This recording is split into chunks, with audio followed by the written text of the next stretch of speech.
Asan ba kasi yung hayop na yun? Iniwan ako mag-isa dito. Musta, pre?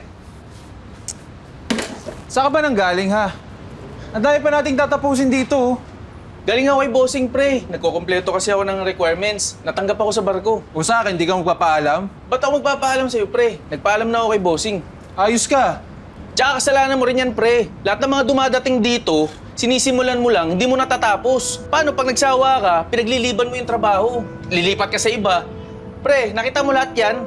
Under ng job order mo yan, pre. Ano, manenermong ka? O tara, papawis na lang, Maangas ka din, pre. Porket natambakan ka ng trabaho, ako pagdidiskitahan mo. Kaya nga, di ba? Tara, papawis na, tara, lumabang ka. Kasi ganun, pre. Iho. Eh, kumusta tong sasakyan ko, ha? Dito na naman ho kayo. Di ba nga sinabi ko po, isa pang linggo. May sinabi ka. Pasensya na, ulyanin. Sige, Mang Berting. Halika, sige, tara, pakita ko sa'yo. Maraming kailangan ayusin dito sa kotse mo, eh. Halika rito po. Yung rack and pinion nyo po, sira na, 43,000. Aircon filter nyo, 6,000. Yung wiper nyo, 300. Brake pads, pudpud na. Yung battery nyo, kailangan palitan. Busina, marami. Pwedeng installment? Hindi po pwede. Kailangan kong bayaran agad yung supplier. Ay, eto, may 50,000 ako rito, 50 milyan. Tsaka ko babalik sa'yo pag meron ako sa susunod.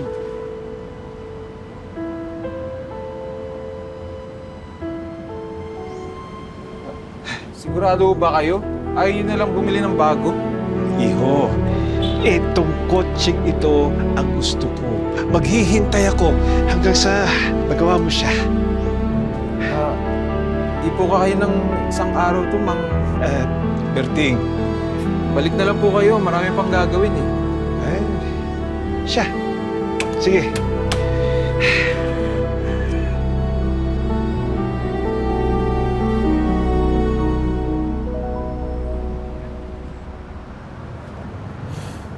Oh, ba't nandito ho kayo? Hinihintay kong magawa yung sasakyan. Ay, oo. Ito, bayad doon sa mga bibiling parts na bago. Mang Berting, nagbigay na ho kayo kanina. Siya nga ba? Ano po ba meron sa sasakyan na to? Tayo niyong pakawalan. Iho, first car ko yan.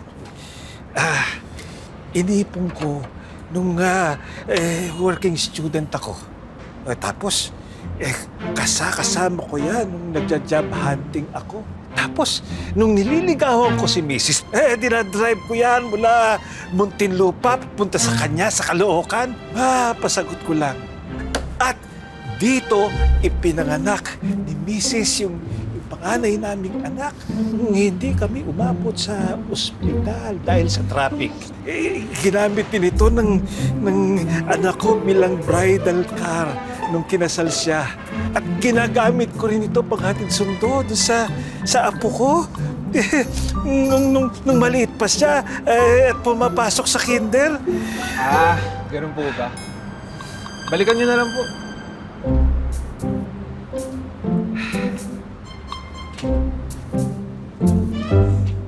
Alam mo ba kung bakit gusto kong pagawa ito? First car ko yan. Hinipon ko nung working student pa ako. Tapos, nung nililigawan ko, si Mrs., abay,